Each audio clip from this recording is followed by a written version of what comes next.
Hello नमस्कार, कैसे हो आप लोग? आई होप सब बढ़िया और मज़े में होंगे। लास्ट क्लास के अंदर में we have seen around 2 to 3 points हमने जो देखे थे। आई थिंक 4-5 पॉइंट तक हम देख चुके थे। आज वही पॉइंट्स को हम आगे डिस्कस करेंगे, आगे बढ़ाएंगे। कहाँ तक हो गया था एक बार आ जाओ, नोट्स में आ जाओ सभी लोग। गरेवाल साहब के बुक से हम चैप्टर नंबर 3 कवर कर रहे थे, right? Chapter number 3 from Grewal sir's note.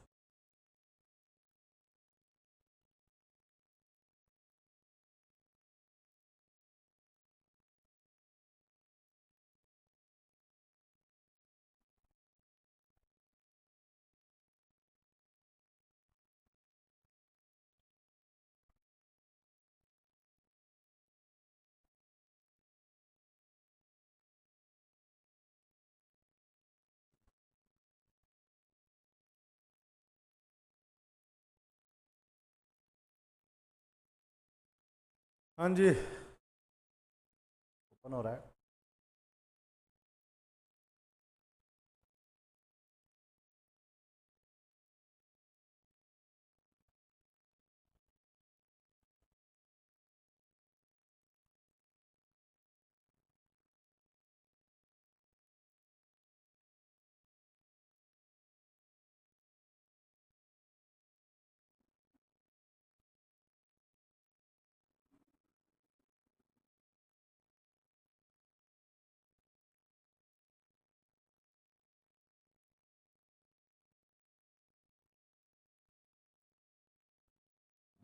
Materiality तक हो गया था कल। हम सब दे सभी लोग फटाफट। मटेरियलिटी हो गया था एक बार, हाँ ना बोलेंगे? Materiality done. प्रूडेंस भी हमने देख लिया था। Losses and expenses to be recorded as early as possible. हम कॉस्ट कंसेप्ट पे थे। आ जाओ, कॉस्ट कंसेप्ट क्या बोलता है? कॉस्ट कंसेप्ट लिख लो इसके सामने। Hurry up fast. मेरा लैंग्वेज जो मैंने आपको बोला था, कॉस्ट कंसेप्ट लिख लेंगे। Real account should always B recorded at its cost. Cost concept बोलता है real account should always B recorded at its cost.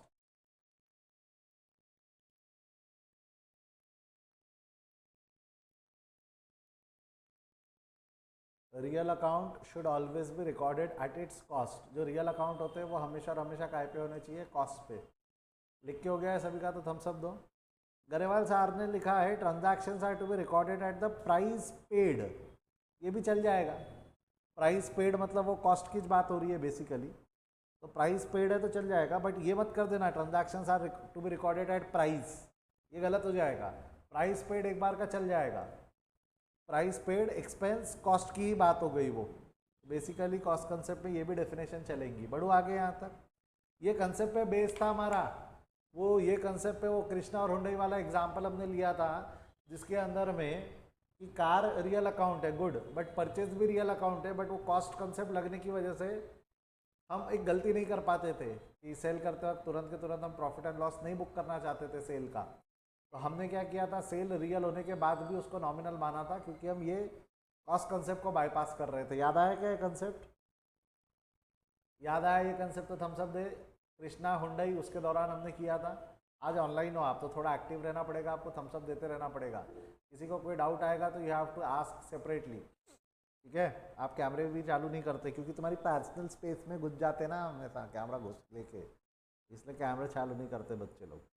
Okay, now let's come towards the next concept जिसका नाम है मैचिंग प्रिंसिपल। इंपॉर्टेंट कंसेप्ट है, 2 minute ध्यान देना।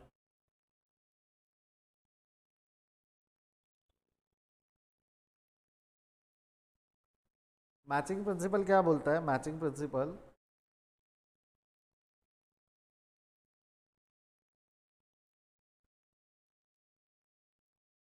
Matching principal ये बोलता है बेसिकली, 2 मिनट ज़रा ध्यान देंगे। ये मेरा साल है। साल शुरू हो रहा है 1 अप्रैल 2010 को, ख़त्म हो रहा है 31 मार्च 2011 को। ये वाला आखिरी आखिरी महीना है, मार्च का महीना। कमान हरी, अब चैट कॉलम खोलो या माइक चालू करो और जवाब देते जाओ। एक दो बच्चों ने भी जवाब दिया तो मेरा काम जम जाएगा। ये जो मार्च महीना है, ये मार्च महीने की सैलरी मैंने कंज्यूम कर ली। एक दीपक नाम का एम्प्लॉई है, हमने उससे सर्विसेज ले ली, बट हमने इसको पैसा 5 अप्रैल को दिया, हमने इसको पैसा 5 अप्रैल को दिया। मेरा सवाल है, ये खर्चा 2010-11 का है कि 2011-12 का है? कमान हरी अब आंसर देते जाएंगे। 2010-11 का है, 11-12 का है? जवाब दे फटाफट।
हाँ जी, क्या है आंसर, बोलो फटाफट। जवाब आए हैं चैट में, कहाँ गया मुंदिर, ये रहा। क्या 10-11 का है ना खर्चा? कौन से साल का है? 10-11। क्यों आप 10-11 का खर्चा बोल रहे हो? वाई या सही खर्चा 10-11 का है? पे तो अप्रैल में हुआ ना, पे तो अप्रैल में हुआ। वाई या सही खर्चा 10-11 का है बिकॉज ऑफ दो कंसेप्ट है उसमें एक्चुअली। एक तो अक्रूवल है, एक तो अक्रूवल है। अक्रूवल क्यों है? खर्चा to be recorded on the basis of incurred, या अक्रूवल कंसेप्ट की वजह से। और दूसरा है मैचिंग प्रिंसिपल, कि पेमेंट हुआ यहाँ पे बट खर्चा इस साल का ही है तो बुक इसी साल होगा। पेमेंट इस साल का है तो इसी साल का बुक खर्चा होगा, बुक होगा। तो यहाँ मैचिंग प्रिंसिपल है, जिस टेन्योर का खर्चा है बेसिकली उस टेन्योर में बुक होना चाहिए। मैचिंग प्रिंसिपल क्या बोलता है?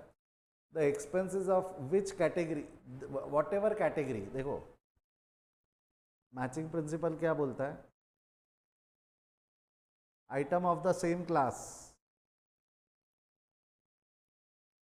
has to be shown with the same class. ये my definition of matching principle. Item of the same class has to be shown with the same class. अब इसके अंदर में क्लास की जब मैं बात करता हूँ तो क्लास में पीरियड भी आ जाता कि अगर इस साल का खर्चा है तो इसी साल बुक होना चाहिए, इस साल का खर्चा अगले साल बुक नहीं हो सकता। दूसरा एक कंसेप्ट और आता है इसमें, मैचिंग प्रिंसिपल में एक कंसेप्ट और आता है, ज़रा सोचना, 2 मिनट में बोल रहा हूँ, कुछ चीज़ें ध्यान देना। आप अगर मेरी बात करो, मैं क्लासेस लेता हूँ, आई एम इनटू टीचिंग, मैं टीचिंग में हूँ, तो मेरे को बताओ टीचिंग से होने वाला इनकम मैं यहाँ लिखूँगा। टीचिंग से होने वाली इनकम को हम क्या बोलेंगे? टीचिंग से होने वाली इनकम को हम बोलेंगे ट्यूशन फीस। टीचिंग से होने वाली इनकम को हम क्या बोलेंगे? Tuition fees. अब ट्यूशन फीस दिया तो ये जो इनकम है, ये जो इनकम है इसके अगेंस्ट में मेरे कुछ खर्चे भी हुए होंगे। ये जो इनकम है क्या इसके अगेंस्ट में मेरे कुछ खर्चे हुए होंगे? बोलो हाँ या ना।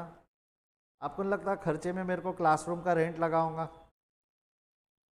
क्लासरूम का रेंट लगाऊंगा, उसके अलावा यहाँ का नोट्स लगे होंगे, नोट्स वगैरह प्रिंट करने पड़े होंगे, ये सब खर्चे लगे मेरे को, हाँ या ना में जवाब दो, थम्स अप दो फटाफट। ये सब खर्चे लगे, हाँ या ना?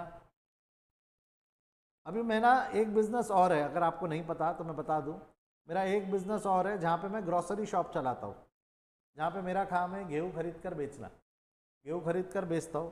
तो मैंने अगर गेहूँ बेचा तो sale of wheat, sale of wheat की नाम की एक्सपेंडिचर्स मैंने यहाँ चार्ज किए। मैं आपसे सवाल पूछ रहा हूँ, ये जो वीट मैंने बेचा है ये खरीदा भी तो होगा ना? वीट मैंने बेचा है, ये खरीदा भी होगा। परचेज ऑफ वीट मैं कहाँ डालूँ? Against the revenue of sale of wheat कि against the revenue of tuition fees? कहाँ डालूँ मैं? परचेज ऑफ वीट का खर्चा मैं किसके अगेंस्ट डालूँ? Against the revenue of grocery कि against the revenue of tuition fees? Come on Hari आप चैट पे आंसर आने दो। ग्रॉसरी ट्यूशन फीस, ग्रॉसरी ना। Why not tuition fees? Why not tuition fees?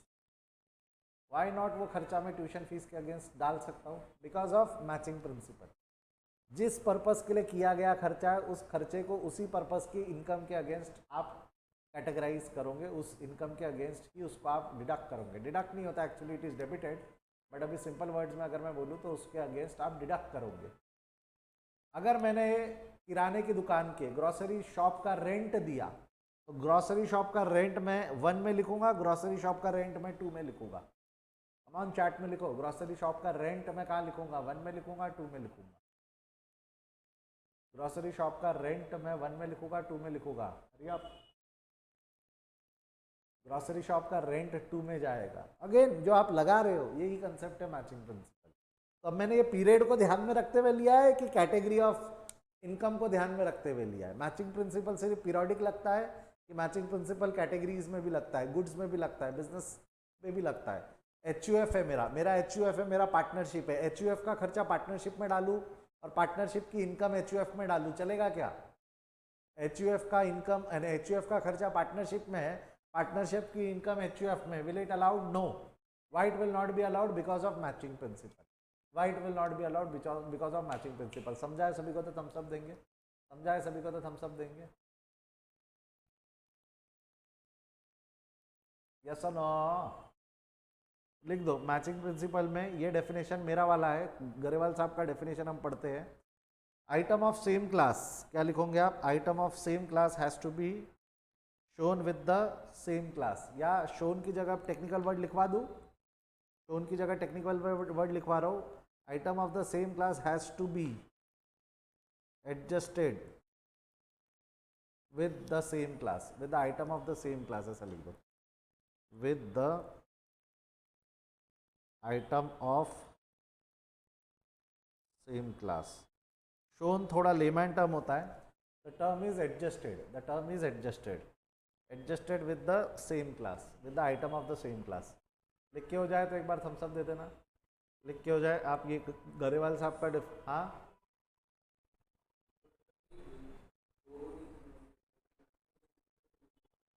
Accrual, accrual. मैंने जो ये पीरियोडिक वाला एग्जांपल लिया था इसमें 2 रीज़न थे, यहाँ 2 रीज़न नहीं है, यहाँ 2 रीज़न नहीं है, यहाँ 2 रीज़न नहीं है। पीरियोडिक वाले में 2 रीज़न है कि ये अप्रैल का खर्चा मार्च में बुक होगा। पहला तो एक रीज़न है अक्रूवल, और दूसरा है कि जिस पीरियड का खर्चा उसी पीरियड में बुक होना चाहिए, जिस पीरियड का खर्चा उसी पीरियड में बुक होना चाहिए, वो मैचिंग प्रिंसिपल की वजह से। और अक्रूवल प्रिंसिपल क्या बोलता है? चाहे एक्सपेंडिचर कैश रहे या क्रेडिट रहे, बुक हो जाना चाहिए। तो ये 31 मार्च को ही खर्चा बुक हो जाएगा। अक्रूवल प्रिंसिपल भी बोलता है 31 मार्च को ही खर्चा बुक कर, क्योंकि एक्सपेंस इनकर्ड हो गया। और मैचिंग प्रिंसिपल भी रोकेगा कि आप 5 अप्रैल को खर्चा बुक नहीं कर सकते, क्योंकि वो 2011-12 का खर्चा नहीं है, 2010-11 का खर्चा, इसलिए 10-11 में बुक हो। तो ये वाला जो एग्जाम्पल है ना पीरियड वाला, पीरियड में दोनों कंसेप्ट लगते हैं, दोनों कंसेप्ट के हिसाब से खर्चा 31 मार्च में बुक होगा।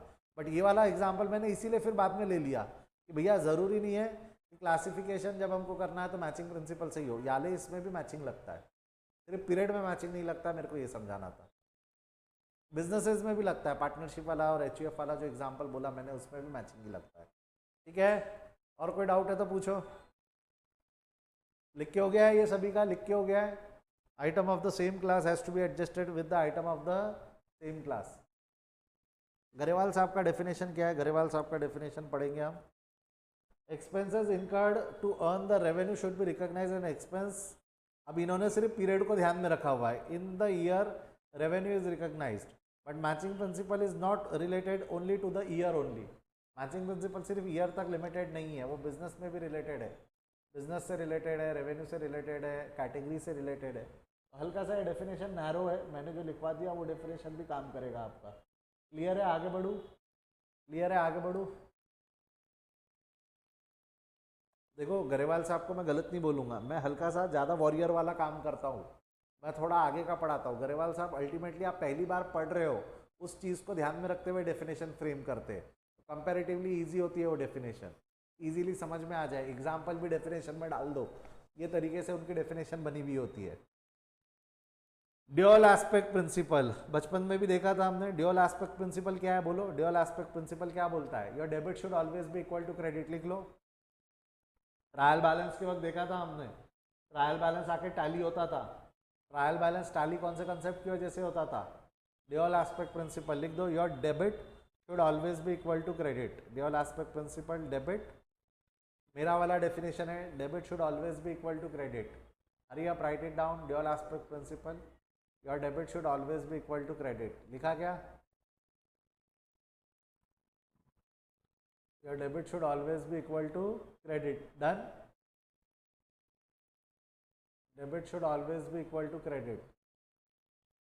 इन्होंने लिखा है every transaction enter has two aspect, that is debit and credit of equal amount. Same thing, different language. अच्छा, मैं आपको एक चीज़ बोल रहा हूँ, नीचे क्या एक्सप्लेन किया उन्होंने, मैं समझा देता हूँ। ड्यूअल एस्पेक्ट प्रिंसिपल का रूल क्या बन गया? Debit should always be equal to credit. हाँ या ना बोल? Debit should always be equal to credit. आपको आगे पता चलेगा इस रूल की वजह से एक और आइटम क्रिएट होता है, that is your assets are equal to your liability. ये होगा, अब ये कैसे होगा ये मैं अभी एक्सप्लेन नहीं कर पाऊंगा। अगर मैं शॉर्ट में बोलूँ तो बैलेंस शीट जब मैं सिखाऊंगा तब आपको समझ जाएगा। बैलेंस शीट में ये वाले साइड में हम लाइबिलिटी लिखते हैं, ये वाले साइड में हम एसेट लिखते हैं। ऑफ कोर्स एसेट को डेबिट बैलेंस होता है, लाइबिलिटी को क्रेडिट बैलेंस होता है। ये डिस्कशन हो चुका है हमारा। एसेट को डेबिट बैलेंस होता है, लाइबिलिटी को क्रेडिट बैलेंस होता है। ये ट्रायल बैलेंस के वक्त मैं डिस्कस कर चुका हूँ। याद आया तो एक बार हाँ बोलेंगे, याद आया तो एक बार थम्स अप देंगे। अब वहाँ जब आप बैलेंस शीट बनाते हो तो जो टोटल ऑफ लाइबिलिटी होती है वो टोटल ऑफ एसेट से मैच करता है। Total of liabilities total of asset से मैच करता है। तो आप बोल सकते हो debit is equal to credit से एक रूल और बन के आता है, और ये मैच करता ही है ड्यूअल एस्पेक्ट प्रिंसिपल की वजह से। Asset is equal to liability, ये कंसेप्ट और फाइनली जाके एक बार और चेक होता है। एक तो ट्रायल बैलेंस में मैंने चेक करवा दिया था आपको, एसेट डेबिट का टोटल और क्रेडिट का टोटल सेम हो गया था। यही सेम दोबारा होगा जब मैं फाइनल अकाउंट में आपको बैलेंस शीट पढ़ाऊंगा। तब वहाँ पे चाहे तो मैं बोलूँ डेबिट इक्वल टू क्रेडिट या total asset is equal to total liability, दोनों कंसेप्ट ड्यूअल एस्पेक्ट पे बेस्ड है। दोनों कंसेप्ट काय पे बेस्ड है बोल रहा हूँ मैं? ड्यूअल एस्पेक्ट पे। ये समझा है तो एक बार हाँ बोलेंगे। मैंने क्या बोला? टोटल। हाँ बोल बेटा, आ जाओ, क्या डाउट है? नहीं, मेरे को मालूम था ये सवाल पूछोगे आप। सर इसका मतलब sir total income is equal to expense, rather आप ये बोल सकते हो कि sir total expense is equal to income. हो सकता है क्या? देखा जाए तो हो सकता है, बट ये इनकम में रेवेन्यू और प्रॉफिट दोनों रहे तब। इनकम में रेवेन्यू और प्रॉफिट जब दोनों रहे तब, मतलब एक्सपेंस इज इक्वल टू, या रादर एक्सपेंस जो रहेगा, सॉरी इनकम जो रहेगा, इनकम में जब रेवेन्यू और प्रॉफिट दोनों रहेगा तब मैच करता है वो। रेवेन्यू प्रॉफिट दोनों रहेगा तब वो मैच करता है, अदरवाइज नहीं करता है वो। ये मैं थोड़ा बाद में लूँगा, ये टेक्निकल हो जाएगा, ये मैं थोड़ा बाद में लूँगा। बट ये करेगा हमेशा। आपका इनकम स्टेटमेंट मैच नहीं करता, बट ये करता है। सर ये तो गलत है, ऐसा कैसे हो रहा है? जब total asset is equal to total liability हो रहा है तो total income is equal to total expense भी होना चाहिए। बट अगर total income is equal to total expense रहेगा तो व्हाट इज प्रॉफिट देन? तो प्रॉफिट कहाँ से आएगा? प्रॉफिट आता है, कैसे आता है वो जब तक मैं फाइनल अकाउंट नहीं पढ़ाऊंगा तब तक नहीं समझा पाऊंगा। ये समझ में आया तो एक बार थम्स अप देंगे, ये समझ में आया तो थम्स अप देंगे। और नहीं आने के पीछे का कारण भी बताओ क्या क्या है? वो याद है क्या? कृष्णा और हुंडई वाला जो एग्जाम्पल था, कृष्णा और हुंडई की वजह से ये पॉसिबल नहीं है। याद कर, सेल को तूने काय पे रिकॉर्ड किया था? सेल को तूने कॉस्ट पे रिकॉर्ड किया था कि सेलिंग प्राइस पे किया था? तो वो ड्यूअल एस्पेक्ट के मजे ले लेता है। एक्सपेंस इनकम के इक्वेशन में ड्यूअल एस्पेक्ट की मजे लेता है। वो गलती जो हुंडई और कृष्णा के वक्त की थी हमने, ठीक है। बट ये होता है, asset is equal to liability होगा, asset is equal to liability होगा। मैं क्या समझाना चाहता हूँ उसके लिए आगे बढ़ जाओ क्या? डाउट क्लियर है तो एक बार आगे बढ़ूँ मैं? Income is equal to expense नहीं होगा, ठीक है। अब इसके अंदर में ना हल्का सा मॉडर्न अकाउंटिंग ने क्या किया, ये कंसेप्ट ट्रेडिशनल अकाउंटिंग का ही था। मॉडर्न अकाउंटिंग ने क्या किया, इसको बेस बनाया to make their rule. Modern accounting ने अपने रूल बनाने के लिए इसको बेस बनाया। उसने लाइबिलिटी को दो हिस्से में डिवाइड कर दिया। एक बोला आउटसाइड लाइबिलिटी और एक बोला ओनर्स लाइबिलिटी। ओनर्स लाइबिलिटी मतलब कैपिटल फंड, ओनर्स लाइबिलिटी मतलब कैपिटल फंड। समझाए तो एक बार हाँ बोलेंगे? ओनर्स लाइबिलिटी मतलब कैपिटल फंड, समझाए तो हाँ बोलेंगे? उसने इक्वेशन बना दिया, asset is equal to outside liability plus capital. क्या इक्वेशन बन गया बोलो वापस? Asset is equal to outsiders liability plus capital. और धीरे धीरे आउटसाइडर्स वर्ड यूज करना बंद कर दिया। तो आपको अकाउंटिंग इक्वेशन अगर आपके स्कूल में चालू हो गया होगा तो you are using this equation asset is equal to liability plus capital, ये कर रहे हैं हम स्कूल में। अगर आपके स्कूल में अकाउंटिंग इक्वेशन चालू हुआ होगा तो you are using this equation asset is equal to liability plus capital. ये इक्वेशन आया कौन से कंसेप्ट पे है, ये इक्वेशन आया कौन से कंसेप्ट पे है, ड्यूअल एस्पेक्ट प्रिंसिपल। और ये हरकत करने वाला कौन है, ये हरकत करने वाला है US, that is modern accounting बोलते हैं इसको ये लोग। इसको ये लोग क्या बोलने लग गए, मॉडर्न अकाउंटिंग, जहां पर rather than keeping debit and credit as the base they have started taking asset liability as the base. क्या बेस लेना चालू कर दिए रूल बनाने के लिए, असेट एंड लाइबिलिटी को बेस बनाना चालू कर दिए। क्लियर है यहाँ तक? मैं अब इस पे और डिस्कशन अकाउंटिंग इक्वेशन पे आने के बाद करूंगा, इसके रूल क्या है, उसके इम्पैक्ट कैसे जाते हैं, ये सारा डिस्कशन अब मैं अकाउंटिंग इक्वेशन में करूंगा। चलेगा? आया ना? ड्यूअल एस्पेक्ट का मीनिंग समझाया तो एक बार हाँ बोल देंगे, और कैसा किसी कंसेप्ट को यूज करके न्यू अकाउंटिंग डेवलप करने की कोशिश की गई वो भी मैंने समझा दिया आपको। That is new accounting is modern accounting जो नाम से बोला जाता है। अभी के लिए मैं आगे बढ़ रहा हूँ, अभी के लिए मैं आगे बढ़ रहा हूँ। कई बच्चे इन्वॉल्व नहीं हो रहे थम्सअप में, मैं मान रहा हूँ आपको समझ गया है, इसलिए आप इन्वॉल्व नहीं हो रहे। देखो ये जो चीज़ मैंने समझाया उन्होंने भी वही चीज़ लिखी है, उन्होंने कैपिटल की जगह ओनर्स इक्विटी लिखा हुआ है और आउटसाइडर्स एसेट लिखा हुआ है, same same but different. Revenue recognition कल हमारा बात हो चुका था, revenue is recognized when the right, देखो इन्होंने बहुत सुंदर डेफिनेशन क्या लिखा है, right to receive is establish. क्या लिखा है इन्होंने, right to receive is establish. मैंने क्या लिखाया था, revenue is recognized when it is actually received और certainty of receipt is established. मेरा लैंग्वेज में मैंने लिखवाया था सर्टेनिटी ऑफ रिसिप्ट, वो AS9 की डेफिनेशन है, वो काय की डेफिनेशन है, AS9 की। ये इन्होंने उस हिसाब से अपने को मॉडिफाई किया हुआ है। बढ़ू आगे, बोलो हाँ बोलो, ऐसा ना थम्स अप दो। नेक्स्ट अगला क्या है, verifiable objective concept. Verifiable objective concept लिख लो इसके सामने, या लिख क्या रहे हो, a transaction is recorded on the basis of evidence. मैं आपसे एक चीज पूछ रहा हूँ, क्या लगता है आपको, सुनो 2 मिनट ध्यान देना, 2 मिनट ध्यान देना, मुंडी मुंडी झटको, स्ट्रेट बैठो, सभी का ध्यान कंप्यूटर स्क्रीन पे। व्हाट इज अकाउंट्स, माइक चालू करके बोल दो, बड़ा डेफिनेशन है, कोई माइक चालू करके बोल दो फटाफट, what is accounts.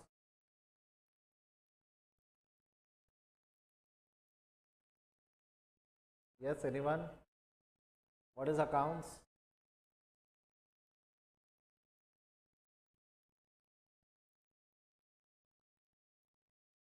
What is accounts, accounts is a language, याद आ रहा है क्या, क्या बोला था वापस बोलो, अकाउंट्स इज अ लैंग्वेज जिसका काम है टू रिकॉर्ड और कम्युनिकेट। कौन से ट्रांजैक्शन, कौन से ट्रांजैक्शन, फाइनेंशियल ट्रांजैक्शन, बोलो हाँ या ना।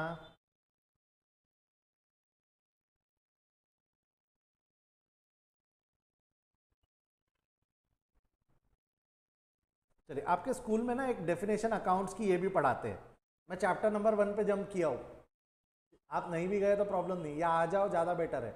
एक बार चैप्टर नंबर 1 पे आ जाए सभी लोग, गरेवाल साहब के नोट्स में चैप्टर नंबर 1 पे आ जाए सभी लोग, आ गए सभी। चैप्टर नंबर 1 में ना अकाउंट्स की कुछ कुछ डेफिनेशन लिखी हुई है। अकाउंट्स की यहाँ डेफिनेशन क्या है, ये डेफिनेशन है, accounting is an art of recording, classification and summarising the significant manner and the term of the transaction and event which is measured at the part of financial statement and interpreting the results thereon। ठीक है, accounting is the science of recording, classification of business transaction and event primary for the financial character and the art of making significant summaries, analyzing, interpretation of those transaction and event for communicating the result to the person who must take the decisions। ये Sumit and एसबर्न ने दी हुई definition है, मैं कुछ highlight कर रहा हूँ, मैं बताता हूँ मैं। Accounting is the process of identifying, measuring and communicating economic information to the judgement and decision making to the users of the information, है ना। कुछ कुछ अलग अलग डेफिनेशन लिखिए, देख पा रहे हो आप, आपके स्कूल में ये डेफिनेशन पढ़ाई थी। सर आपने ये डेफिनेशन नहीं पढ़ाई थी हो, मी कोटली डेफिनेशन पढ़वलं, मैंने कौन सी डेफिनेशन सिखाया तुम्हारे को? मैंने ये वाली डेफिनेशन सिखाया। मैंने क्या डेफिनेशन सिखाया था, याद दिलाओ? मैंने ये डेफिनेशन सिखाया था। क्या थी मेरी definition? Accounts is a language which is to record or communicate concept transaction, financial transaction. This was the definition which we have learned till date. हाँ या ना? समझाया तो तुम सब दो। अब तक हमने ये डेफिनेशन ली, हमने अब तक ये डेफिनेशन ली। इसमें ना आइडेंटिफिकेशन है, ना मेजरमेंट है, ना रिकॉर्डिंग है, ना क्लासिफिकेशन है, ना समराइजिंग है। ये कीवर्ड्स मेरे डेफिनेशन में नहीं है, वो कीवर्ड्स आपको मिलेंगे। देखो, रिकॉर्डिंग, रिकॉर्डिंग रिकॉर्डिंग यहाँ नहीं है, classification classification, summarising summarising, interpreting interpretation, communication communication, analysing यहाँ पे मेरे इसमें नहीं है। और अगर मैं जाऊँ आगे तो ये गरेवाल साहब की डेफिनेशन है। ये गरेवाल साहब ने भी क्या क्या वर्ड यूज किए हुए? देखो, गरेवाल साहब ने लिखा हुआ है identification, measurement, recording, classification, summarising, analysing and interpretation and communication. कितने टर्म्स है टोटल? कितने टर्म्स है डेफिनेशन में? टोटल कितने टर्म्स यूज किए उन्होंने? 7। कितने टर्म्स यूज किए? 7। बोलो हाँ या ना? कितने टर्म्स यूज किए? 7। What are this 7 terms? What are this 7 terms? इस पे 2 मिनट का डिस्कशन करूंगा मैं। इस पे 2 मिनट नहीं, 15 मिनट का है बेसिकली डिस्कशन।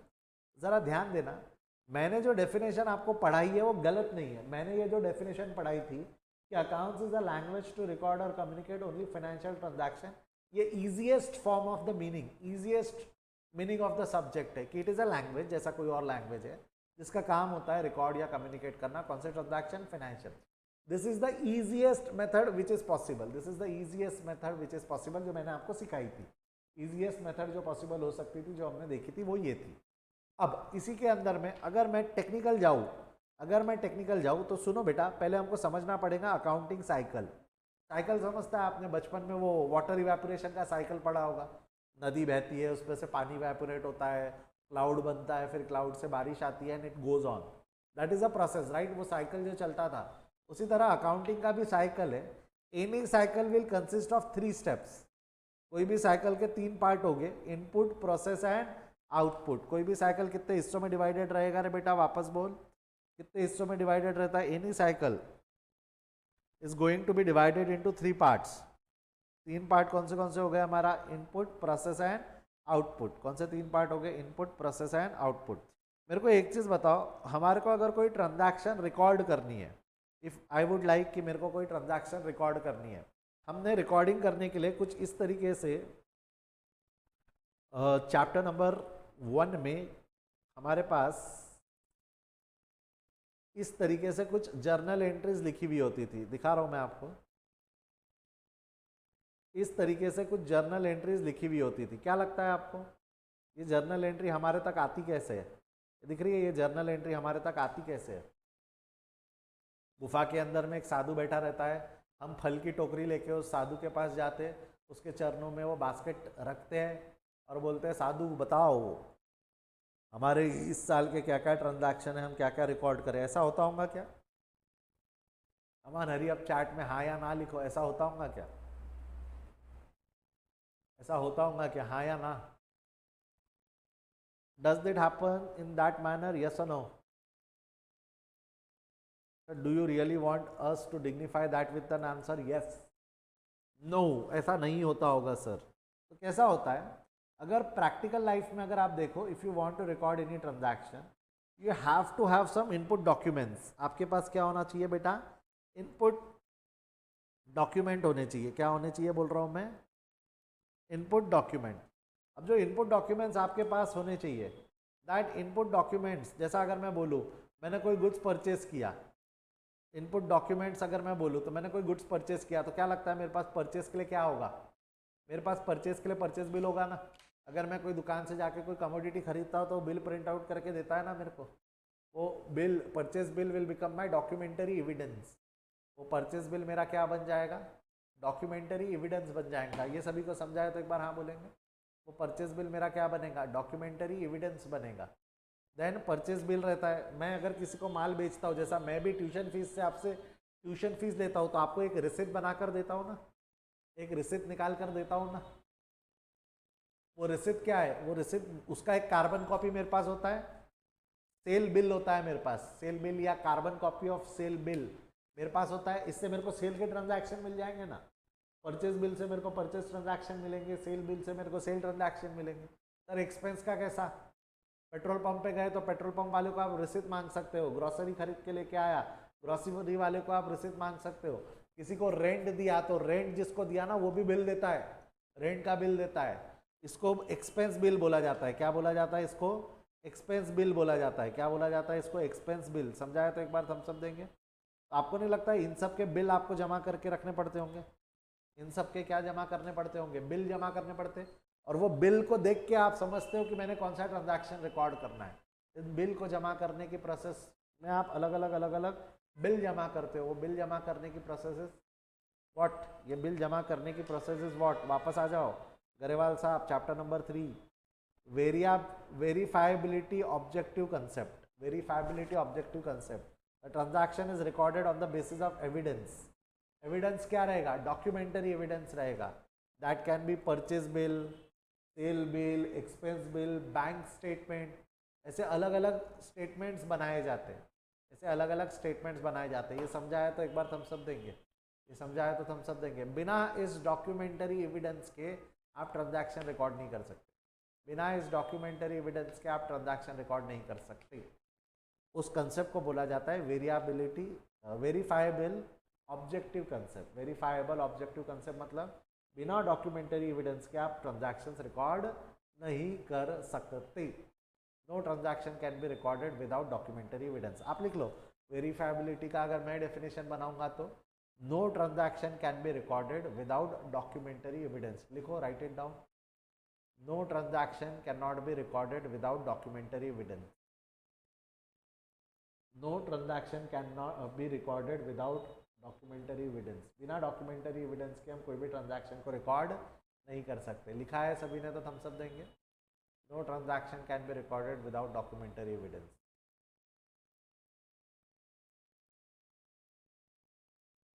डन? गरेवाल साहब का डेफिनेशन समझा?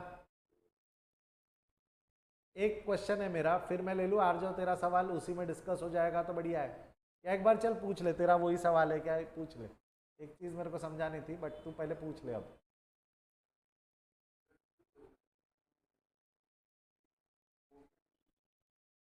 आ रहा हूँ मैं, मिल जाएगा। वो डिस्कशन ही करना था मेरे को, उसमें जवाब मिल जाएगा तेरा। चलिए, बोला ना एक चीज़ बची है, मेरे को लगा ही तूने वही चीज़ पूछी होंगी, वही पूछा तूने जो मेरा डिस्कस करना था। अभी मैं आपसे एक सवाल पूछता हूँ, एक ज़रा एग्जाम्पल ज़रा सोच के देखना। अभी जैसा आपके घर पे जो स्वीपर आती है, बाई आती है जो घर साफ करके जाती है, उसको आप पैसे देते हो?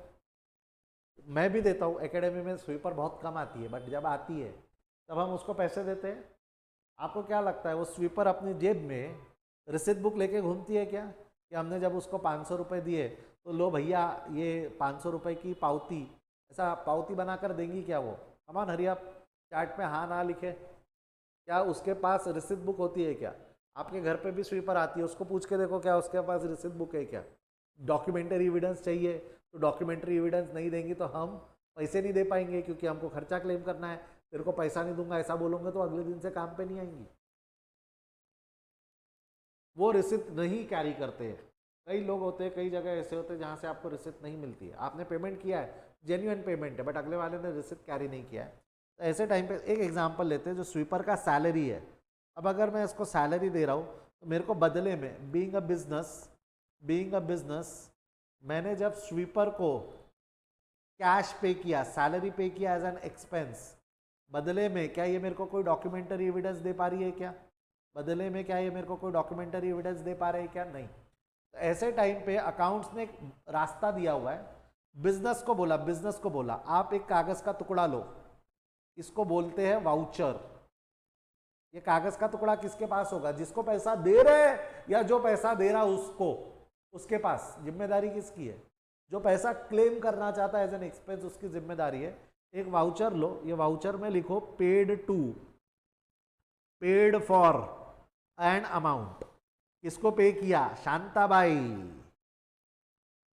काय के लिए पे किया? मार्च मंथ का क्लीनिंग चार्जेस। कितना पे किया? 500 रुपये।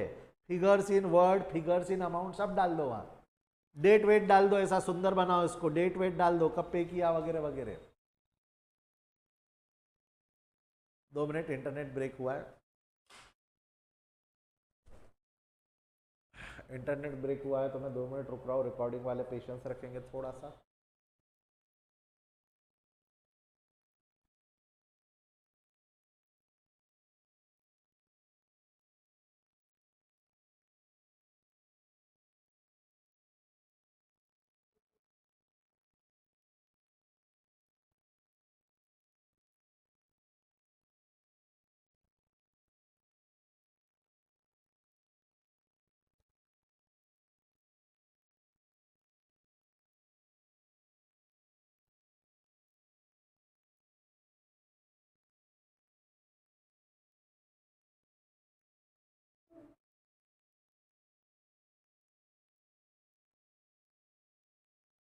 हाँ जी, आ गए क्या वापस उन अलाय को?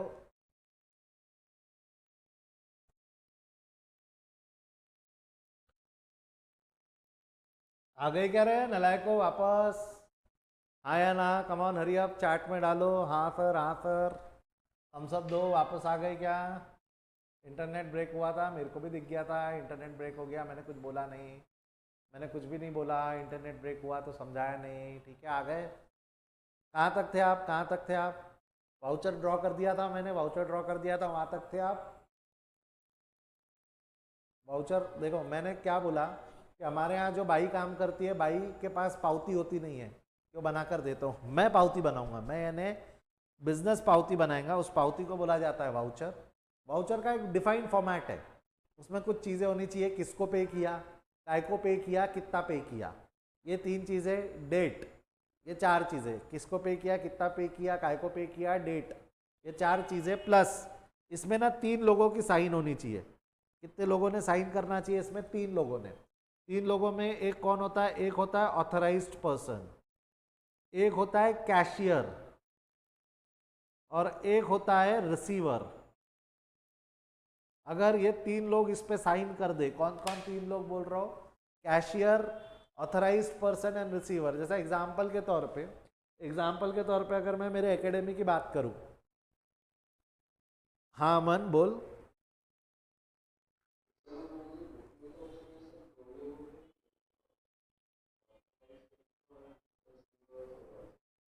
ऑथराइज्ड और रिसीवर होगा, कैशियर नहीं होगा उसमें, क्योंकि ऑथराइज्ड कैशियर दोनों सेम भी होते हैं ना। जैसा अगर मैं मेरी एकेडमी की बात करूं, जरा सोच के देख, मैं मेरी एकेडमी की अगर मैं बात करूं तो मेरे एकेडमी के अंदर में मैं ऑथराइज पर्सन हूं, बट मैं मेरे एकेडमी का कैश मैं मैनेज नहीं करता, ये एकेडमी का कैश संकेत सर मैनेज करते हैं। तो मेरे को एक चीज़ बताओ, संकेत सर भी ऑथराइज पर्सन भी और कैशियर भी है, तो अगर संकेत सर ने किसी बिल पे साइन कर दिया और पैसा दे दिए, तो उनको 2 साइन करने की जरूरत है कि एक ही साइन में काम जम जाएगा? ऑथराइज पर्सन और कैशियर अलग अलग रहे जरूरी नहीं है ना, छोटा बिजनेस है तो ऑथराइज पर्सन और कैशियर सेम भी होते हैं।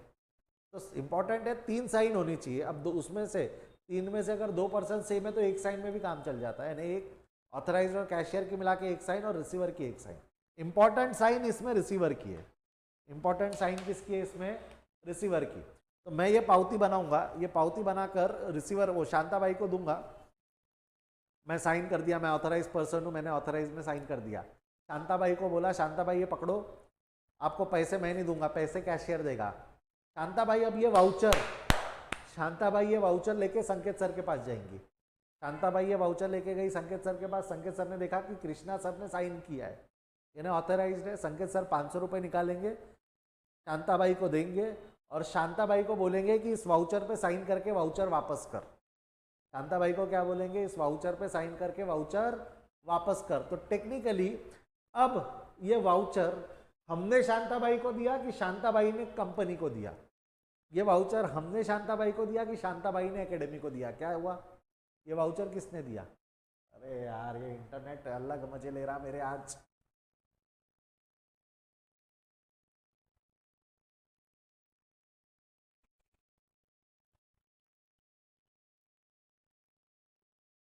इतना बढ़िया बिल्डअप बनाओ और इंटरनेट चला जावे, मजा किरकिरा हो जाता फिर वो।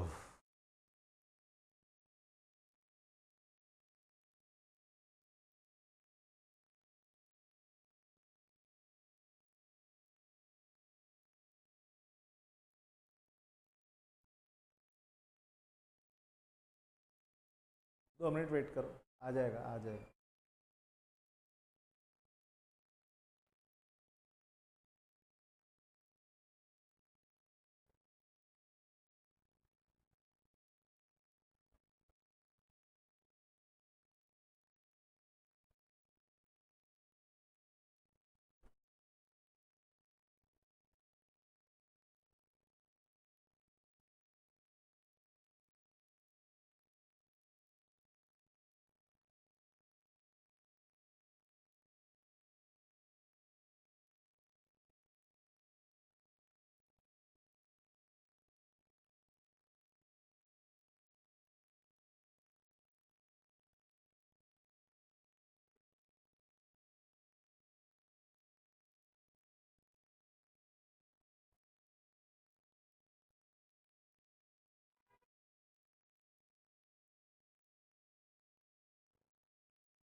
चलिए, आई गेस इंटरनेट आज ज़्यादा दिक्कत देगा। वैसे ये डिस्कशन, ये टॉपिक का डिस्कशन दोबारा होगा। ये डिस्कशन हम आएंगे जब अकाउंटिंग साइकिल का ये वाला जो चार्ट है ये मैं पूरा करवाऊंगा, तब मैं डिस्कशन दोबारा एक बार और कर लूँगा वाउचर को लेके। मेरे को ऐसा लगता है मैंने रोक देना चाहिए आज का डिस्कशन। और रहा सवाल हमारा यहाँ का, तो ये चैप्टर नंबर 3 हो गया। मैंने आपको पहले ही बोला था मैं अकाउंटिंग स्टैंडर्ड पे डिस्कस नहीं करूँगा अनलेस आपके स्कूल में वो लोग नहीं पढ़ा रहे। अगर आपके स्कूल में वो लोग अकाउंटिंग स्टैंडर्ड्स पढ़ा रहे होंगे तो I will teach you accounting standards. But मैंने देखा है मेजरली 11th में अकाउंटिंग स्टैंडर्ड स्कूल में पढ़ाया नहीं जाता है। तो टेक्निकली आज चैप्टर 3 ख़त्म हुआ है। एक बार इनको भी मैं ले लेता हूँ ऑनलाइन, कौन हमारे बच्चे, उनको भी मैं बता देता हूँ कि मैंने क्या बोला है करके।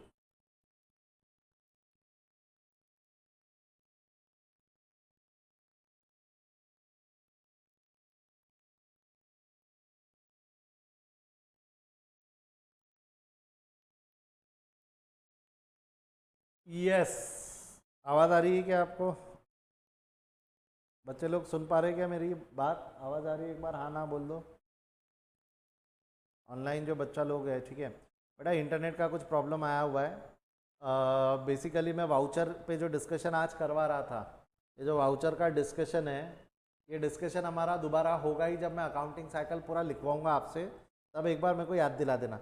बट एक बार का आपको वाउचर का कंसेप्ट समझा है कि अभी एक बार थम्स अप दे दो जितना अभी समझाया है। क्लियर है? Are we through with that? Voucher अब टेक्निकली हमको मिल गया है फ्रॉम द थर्ड पर्सन, तो वो डॉक्यूमेंटरी एविडेंस करके काम चलता है।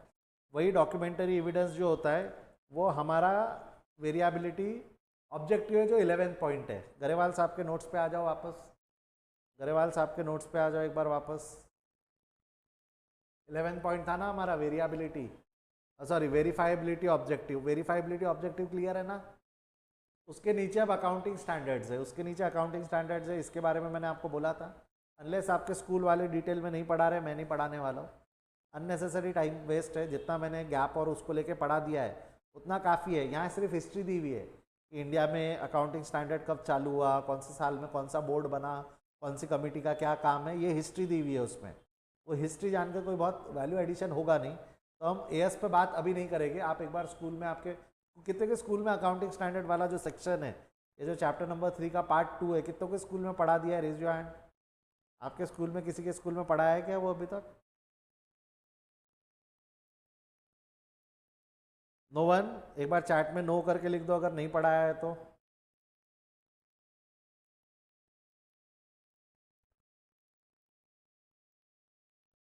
नो नो, ठीक है। तो जब भी एक बार पढ़ा लेंगे अगर आपके स्कूल में तो मेरे को बता देना, आई विल टेक।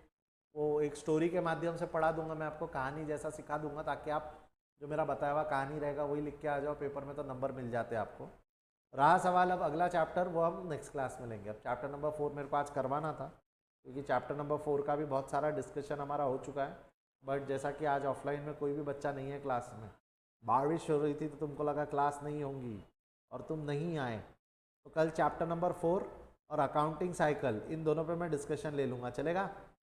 कल हम चैप्टर नंबर 4 और चैप्टर नंबर 1 का अकाउंटिंग साइकिल जो है उन दोनों पर डिस्कशन ले लेंगे, ठीक है।